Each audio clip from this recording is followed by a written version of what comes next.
பாஜக வேட்பாளருக்கு வாக்கு கேட்ட விஜய் அப்படின்னு இன்னைக்கு எல்லா சேனலையும் ஒரு பிரேக்கிங் அதிர்ச்சி செய்தி அப்படின்லாம் போட்டாங்க. எனக்கு அதுல அதிர்ச்சி அடைகிறதுக்கு ஒண்ணும் இல்லை. அவரு கட்சிக்கு வாக்கு கேட்டிருக்காரு. உங்களுக்கு புரியல? அவரு கட்சிக்கு வாக்கு கேட்டிருக்காரு. இதுல என்ன ஆச்சரியப்படுறதுக்கு இருக்கு இல்லையா? உள்ளத்தில் என்ன இருக்கிறதோ அது வெளியில வரும்பாங்கல்ல, அந்த மாதிரி அவர் என்ன பண்றாரு, பாஜக வேட்பாளர் பேரை சொல்லி ஓட்டு கேட்கிறாரு. பக்கத்தில் நிக்கிற வேட்பாளர் பதறிட்டாரு. அண்ணே, என் பேர் அது இல்ல, என் பேர் இது அப்படின்னு அவரு பேரை சொன்ன அப்படியா, சரி ரைட் ஓகே அப்படின்னா அப்புறம் திருப்பி உடனே அவரு பேரை சொல்லி, அது வடிவேலு ஒரு படத்துக்கு சொல்லுவாங்க, பாவம் கண்ணதாசா இயேசுதாசா அவரே குழம்பிட்டாருங்கிற மாதிரி தன் சொந்த கட்சி வேட்பாளர் பேர் கூட என்ன இல்ல தெரியல. இதுல இவர் இந்த நாட்டை ஆள துடிக்கிறார். அதான் இங்க வேதனையினுடைய உச்சம். என்ன நடந்துச்சு, எங்க நடந்துச்சு அப்படிங்கிறத பேசுவோம். அதுக்கு முன்பாக இன்னொரு காமெடி நடந்திருக்கு. வேட்பு மனுவே தப்பா இருக்கு, நான் திருப்பி ஒரு வாட்டி கரெக்ட் பண்ணி எழுதி தராங்க கொண்டாங்கன்னு சொல்லி திருத்தப்பட்ட வேட்பு மனுவை இன்னைக்கு தாக்கல் செய்யறாரு. அவர் ஏற்கனவே கொடுத்த வேட்பு மனுல தப்பு இருக்குதான். அவர் போய் ப்ளீஸ் கொஞ்சம் கொடுங்க, நான் திருப்பி கொஞ்சம் சரி பண்ணி எழுதி தரேன் அப்படிங்கிற அளவுக்கு திருத்தப்பட்ட வேட்பு மனுவையும் இன்று தாக்கல் செய்கிறார். என்னதான் சார் ஆச்சு உங்களுக்கு அப்படிங்கிறத நாம இன்னைக்கு தமிழ் கேள்வி மூலமாக கேட்க இருக்கின்றோம். வீடியோவுக்கு செல்வோம்.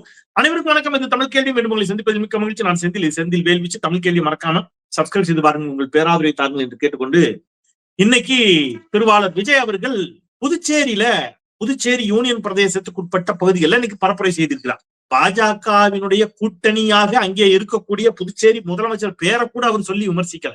சரியா? முழுக்க அங்கேயும் போய் திமுக திட்டி இருக்கிறார். அது ஒரு பக்கம் இருக்கட்டும். இப்ப அங்க புதுச்சேரியில மணவெளி தொகுதியில அங்க போட்டியிடக்கூடிய வேட்பாளர், பாஜகவின் சார்பில் போட்டியிடக்கூடிய வேட்பாளர் பேரு செல்வம். சரிங்களா? இவர் கட்சி சார்பா போட்டியிடக்கூடிய வேட்பாளர் பேரு கொஞ்சம் கஷ்டம் தான், சொல்றது கொஞ்சம் கஷ்டம், வாய்க்குள்ள நுழையாத கொஞ்சம் கஷ்டப்பட்ட பேரு. அது ஒரு பேப்பர்ல எழுதி கொடுத்தா பார்த்து சொல்லிடுவாப்ல. ஏன்னா அவர் எல்லாத்தையும் பேப்பர்ல பார்த்தா வாசிக்கிறாரு, நேரத்தெல்லாம் வாசிக்கிறாரு. மறைமுக கூட்டணி வைத்திருக்கக்கூடிய மற்றும் சிலர் என்று நான் சொல்லக்கூடிய அந்த கட்சிகளோடும் அந்த கூட்டணியோடு இப்படிதான் வாசிக்கிறாரு. இவங்க என்ன பண்ணிருக்கணும், அந்த வேட்பாளர் பேரை எழுதி கொடுத்துக்கணும். இது இவங்களுடைய தப்பு. வேட்பாளர் பேர் வேற கொஞ்சம் கஷ்டமான பேரா இருந்துச்சு. அது வாசிக்கிறது கொஞ்சம் சிரமம் தான். அதனால அவர் சொல்லல. என்னங்க, இவர் கட்சி வேட்பாளர் பேர் என்னன்னு கேக்குறீங்களா? அது 2 எழுத்து, ராமு. எவ்வளவு கஷ்டமான பேர்ல இது. இப்போ ஒரு எழுத்தா இருந்தா கூட சொல்லியிருப்பாரு. 2 எழுத்துங்கும் போது 2 எழுத்து கூட்டி எடுத்து பாச்சு கஷ்டம். அதனால ராமு அப்படிங்கிறது கொஞ்சம் கஷ்டமான பேரு. எனக்கு என்ன ஆச்சரியம்னா, ராமுங்கிற பேரை கூட ஞாபகம் வச்சுக்க முடியல. பாஜக வேட்பாளர் பேரை சொல்றாரு. நீங்க ராமுங்கிற பேருக்கு பதில் மறந்து போய் டங் ஸ்லிப்பாய் சோமுன்னு சொல்லிட்டா கூட பரவாயில்ல. இவரு பாஜக வேட்பாளர் செல்வம் பெயரை சொல்லி வாக்கு கேட்கிறார். இப்ப எனக்கு டவுட் இல்ல, கிளியர் தான். ஏற்கனவே இப்ப ராம்தாஸ் அத்வாலே என்ன சொன்னாரு, பாஜக கூட்டணியில் இருக்கக்கூடிய ராம்தாஸ் அத்வாலே என்ன சொன்னாரு, தேர்தலுக்கு பிறகு, தமிழ்நாட்டில் சட்டமன்ற தேர்தலுக்கு பிறகு பாஜகவோடு தாவேகா தேர்தலுக்கு பிறகு கூட்டணி வைக்கும். இப்ப ஒரு உதாரணத்துக்கு தாவேகா சார்புல ஒரு 5 பேரோ 10 பேரோ ஜெயிச்சுட்டாங்கன்னு வைங்க, ஜெயிக்க மாட்டாங்க. ஒருவேளை வெற்றி பெற்று விட்டால் ஜெயிச்சுட்டாங்க அப்படின்னா இந்த 5-10 எம்எல்ஏக்கள் பாஜகவை ஆதரிப்பார்கள் அப்படின்னு ராம்தாஸ் அத்வாலே சொன்னார். சொல்லி ஒரு 4 நாள் ஆச்சு. இன்னமும் அதை தாவேகாவிலிருந்து எவர் ஒருவரும் மறுக்கவே இல்லை. நல்லா கேட்டுக்கங்க, யாரும் மறுக்கல. அப்படின்னா கூட்டணி வைக்கிறது கன்ஃபார்ம். தேர்தலுக்கு பிறகு ஒரு 5 சீட்டு 10 சீட்டு கிடைச்சதுன்னா உறுதியா விஜய் அதிமுக பாஜக கூட்டணி ஆதரிப்பார். ரைட்டா? அப்படி இருக்கும்போது பாஜகவோடு அவருக்கு ஏற்கனவே உளப்பூர்வமாக அவருக்கு ஒரு அண்டர்ஸ்டாண்டிங் இருக்கிறதுனாலதான் அவர் என்ன செஞ்சாரு, இங்க கரூர் சம்பவத்துல மாநில காவல்துறை விசாரணை வேண்டாம், சிபிஐ கேட்டா நாங்க கேட்டோமாம்பாங்க. சிபிஐ விசாரணை என்று உத்தரவு வந்தவுடன் நீதி வென்றது அப்படிலாம் போட்டார் இல்லையா?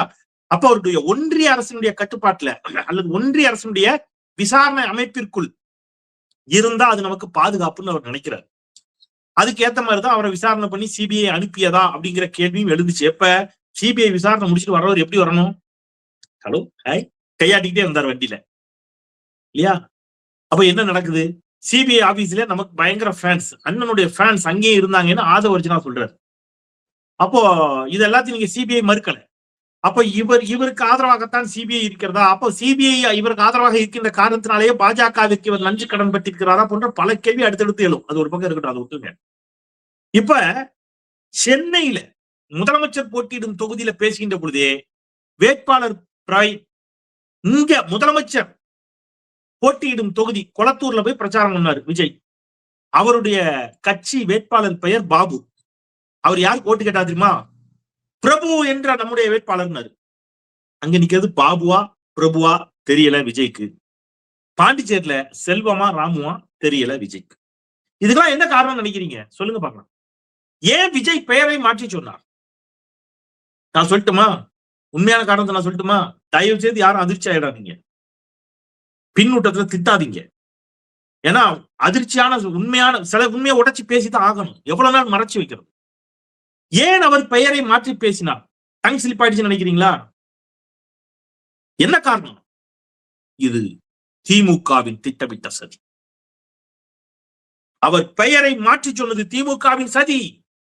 முடிஞ்சு போச்சு. அப்படி சொன்னா எல்லாரும் சந்தோஷமாயிடுவாங்க. தாவேகாவினர் எல்லாரும் சந்தோஷமாயிடுவாங்க. இப்ப புதுச்சேரி இன்னைக்கு போயிருக்கிறார். அவர் போகும்போது அவர் வேன்ல ஒரு பையன் அப்படியே துப்பு துப்புன்னு வேன்ல முன்னாடி கண்ணாடி எப்படி இங்கிலீஷ் படத்துல பார்த்துப்போம், ஸ்பைடர்மேன் மாதிரிங்க. அப்படியே அந்த கண்ணாடியில எப்படிங்க வழுக்குங்க, அதுல ஏறிட்டாங்க. ஒரு சின்ன வயசு பையன், 10 பருவம் அவனுக்கு. ஏறிட்டான். ஏறி கண்ணாடிக்குள்ள அவர் உட்கார்ந்து உத்து பார்த்தான் அப்படின்னு. தபார்னு உள்ள போனோன்னு அப்படி அப்படி ஏறுறான். அந்த காவலர்கள் அப்படியே பிடிச்சு அப்படி தூக்கி அப்படி வீச்சிட்டாங்க. ஓ, இந்த ஓரமா நமக்கு கொலையே நடுங்குது. அந்த பையனுக்கு எல்லாம் ஏதோ ஆயிப்போச்சுன்னா. இன்னொருத்தன் அவர் கார்ல போறாரு, ஓடி போய் அப்படியே பாயிறாங்க கார்ல. கார் மேல பாஞ்சிட்டான். இந்த பேனட்ல ஏறி படுத்து கிடக்கான். படுத்து கிடந்து கண்ணாடிக்கு முத்தம் கொடுக்கான், கிஸ் அடிக்கான். கண்ணாடிக்குள்ள அவர் உட்கார்ந்து இருக்காரு விஜய். அதான் தாவேகாவில் இருந்து வந்த ஒரு நண்பர் சொன்னார். தாவேகாவில் இருந்து வெளியில் வந்த நண்பர் ஒருத்தர் சொன்னாரு, சார் நீங்க நினைக்கிற மாதிரி எல்லாம் கிடையாது. விஜய் ஏன் கையெல்லாம் கொடுக்க மாட்டேங்கிறாரு நினைக்கிறீங்க? அவர் ஃபேன்ஸுக்கு கை கொடுக்க மாட்டேங்கிறாருல, நம்ம கூட அவரை விமர்சிக்கிறோம். கையெல்லாம் கொடுத்தா கையை பிச்சு எடுத்து போடுவானோ சார். பெருவரல கட்டவரல 2 பேரும் எடுத்துட்டு அண்ணன் கட்டவரல என்கிட்டதான் இருக்குமா. அவனுக்கு அவர் கட்டவரல் போச்சுன்னு கூட கவலைப்பட மாட்டான். அப்படியான கூட்டம் அப்படின்னாரு. எனக்கு நம்புறதுக்கு கஷ்டமா இருந்துச்சு. ஆனா இன்னைக்கு நடக்கிற நிகழ்வுகள் அப்படித்தான் இருக்கு. இப்ப பிரச்சனை அது இல்ல. இந்த ஜாம்பீஸ் கூட்டம் எல்லா இடத்துலயும் இருக்குது.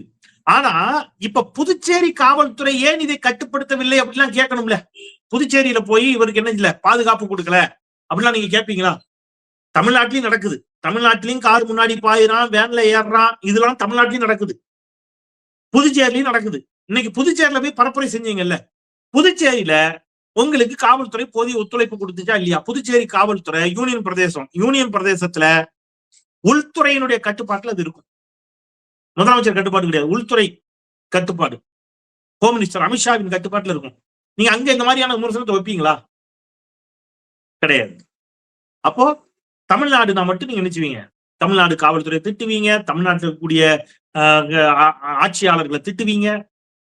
பக்கத்துல இருக்கக்கூடிய பாண்டிச்சேரியில புதுச்சேரியில பிஜேபி கூட்டணி ஆச்சு, நீங்க சைலண்டா இருப்பீங்கன்னு என்ன அர்த்தம்? சரி, இதெல்லாத்தையும் தாண்டி வேட்புமனு 2 இடங்களில் தாக்கல் செய்கிறார். ஒன்னு பெரம்பூர்ல முதல்ல முடிச்சிட்டாரு. அடுத்தது திருச்சி கிழக்குல தாக்கல் செய்யப்பட்ட அவருடைய வேட்புமனுவுக்கும் பெரம்பூரில் அவர் தாக்கல் செய்த வேட்புமனுவுக்கும் நிறைய வித்தியாசம் இருக்கு. குறிப்பிடத்தகுந்த சில குற்ற வழக்குகள், இந்த மாதிரியான சில இடங்கள்ல வித்தியாசம் இருக்கு. இதை எடுத்து சமூக வலைதளங்களில் இது பேசுபொருளானது, ஊடகங்களில் இது பேசுபொருளானது. 2 முரண்பட்ட வேட்புமனுவாக இருக்கிற பட்சத்தில் அவருடைய வேட்புமனுவே நிராகரிக்கப்படும் அபாயம் இருக்கிறது என்று ஒரு பேச்சு வந்தவுடன் இவர் என்ன செஞ்சாரு? டக்குன்னு இன்னைக்கு போய் திருத்தப்பட்ட வேட்புமனுவை நான் தாக்கல் செய்யறேன் அப்படின்னு சொல்லி என்ன செய்யறாரு? இன்னைக்கு போய் அங்க வேற ஒரு வேட்புமனு தாக்கல் செய்யக்கூடிய இடத்துல இருக்கிறார். நான் என்ன திருப்பி இதெல்லாம் ஏன் சுட்டி காட்டுறேன்னா, ஒரு முறையான கட்டமைப்பு இல்லாத, அரசியல் மயப்படுத்தப்படாத வெறும் ரசிகர் கூட்டம், ஒரு வேட்புமனுவை முறையாக தாக்கல் செய்ய தெரியாத ஒரு தலைமை நிர்வாகிகள், வேட்பாளர் பெயரை கூட சரியாக அறிந்து கொள்ள முடியாத வகையில சிக்கல். இதுல என்னன்னா, பிஜேபியில இருந்து வந்த உடனேயே இவருக்கு ஒரு சீட்டு, அதனால இவருக்கு ஒருவேளை ராமுவா செல்வமான்னு குழம்பி இருப்பாருன்னு நினைக்கிறேன். அப்ப இப்படியான ஒரு அமைப்பு கட்டமைப்பு, 100க்கும் மேற்பட்ட வேட்பாளர்கள் வெளியில இருந்து வந்தவங்க. வேட்பாளர் பெயர்ல கஞ்சா வழக்கு இருக்கு, வேட்பாளர் பெயர்ல பாலியல் வழக்கு இருக்குது. ஒவ்வொரு வேட்பாளரும் ஒவ்வொரு விதமா டிசைனா இருக்காங்க. இப்படியான வேட்பாளர்கள், அடிப்படை கட்டமைப்பு இல்லாத ஒரு அரசியல் கட்சி வெறும் ரசிகர்கள் கூட்டத்தை வைத்துக் கொண்டு நீங்கள் நாடாள துடிப்பது நியாயமா அப்படிங்கிற கேள்வியை எழுப்புவதுதான் இந்த வீடியோவினுடைய நோக்கம்.